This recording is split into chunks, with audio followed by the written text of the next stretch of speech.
নিম্নমানের একটা সিগারেটের দাম এখন 6 টাকা 20 পয়সা খুচরা, কিন্তু খুচরা পয়সার অভাবে কিনতে হচ্ছে দোকানদারের কাছ থেকে 7 টাকায়। এই টাকাটা আসলে সরকার তো বাকি 80 পয়সা পায় না। এটা পেলে আমি হিসাব করে দেখলাম যে 5,000 কোটি টাকা সরকারের রাজস্ব আদায় বাড়বে। এই বিষয়টা যদি বিবেচনায় নেওয়া যায় তো ভালো হবে।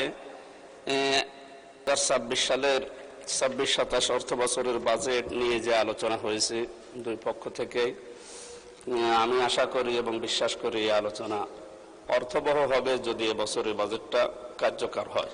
কিন্তু আমরা বাস্তবতার দিকে তাকালে দেখি গত বছরে সরকারের যে রাজস্ব আদায় হয়েছিল 3,30,000 কোটি টাকার মতো 10 মাসে। এবছর সেটা ধরা হয়েছে 9,38,000 কোটি টাকা। এই টাকা না, 6,95,000 কোটি টাকা। এই টাকা উত্তোলন করা সরকারের পক্ষে আমার ধারণায় কঠিন হয়ে যাবে। এই জন্য আমি কিছুদিন আগে বাজেট বক্তৃতায় বলেছিলাম যে সর্বোচ্চ যদি 6,30,000 কোটি টাকা বাজেট ধরা হতো বাংলাদেশে, তাহলে এই ঋণের বোঝা আমাদের ওপরে যে বিশাল ঋণের বোঝা 2,43,000 কোটি টাকা, এটা আসতো না।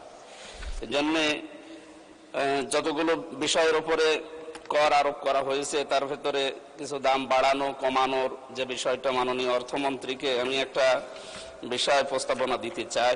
এর আগেও আমি দিয়েছি আমার বক্তৃতায়। নিম্নমানের এই যে সিগারেট এবং মদের ওপরে বিশেষ করে যে বিলের বিষয়টা, নিম্নমানের একটা সিগারেটের দাম এখন 6 টাকা 20 পয়সা খুচরা, কিন্তু খুচরা পয়সার অভাবে কিনতে হচ্ছে দোকানদারের কাছ থেকে 7 টাকায়। এই টাকাটা আসলে সরকার তো বাকি 80 পয়সা পায় না।